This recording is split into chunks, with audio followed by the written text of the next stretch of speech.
يا عزيز أمن كرته هنا يا خانة نفيسة يا فز محلسية. Toplam alanı 416 kapalı alanı 416 metrekareye. Arsa yeri 60 metrekareye. Kudu eski bir nevi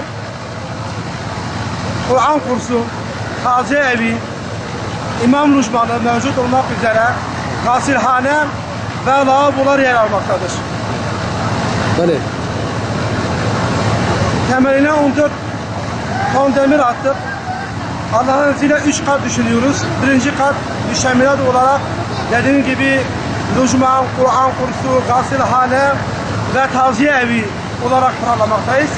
İkinci kat olarak da yine caminin içinde de 2 kat olacak. O da asma kat olmak üzere toplam 1000 kişiye hitap edecek şekilde 1000 kişinin namaz kılabileceği bir cami alanımız olacak inşallah.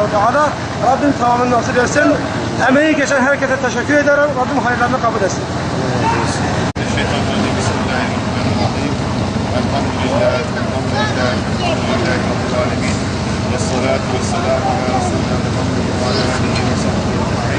Resulullah Efendimizin ilk olarak Ranona'da, sonra Küba'da, sonra Mescid-i Nebevi'de attığı temellere eş eyle ya Rabbi.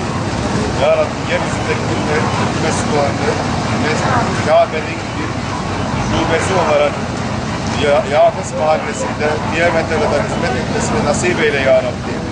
Bu mescidin bütün aşamalarında emeğe geçen arsasını verip parasıyla, emeğiyle, ilmiyle, irfanıyla yardım eden ve edeceklere rahmet et ya Rabbi.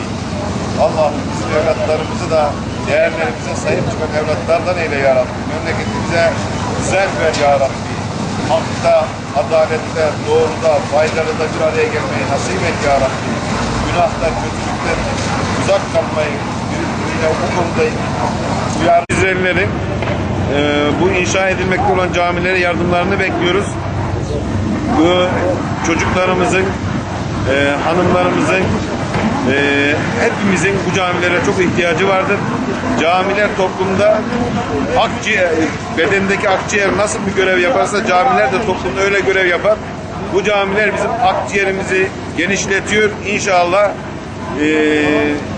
ahlakımızı da, yani çocuklarımızın, gençlerimizin ahlakını da daha güzel, daha temiz yapmaya inşallah vesile olacak.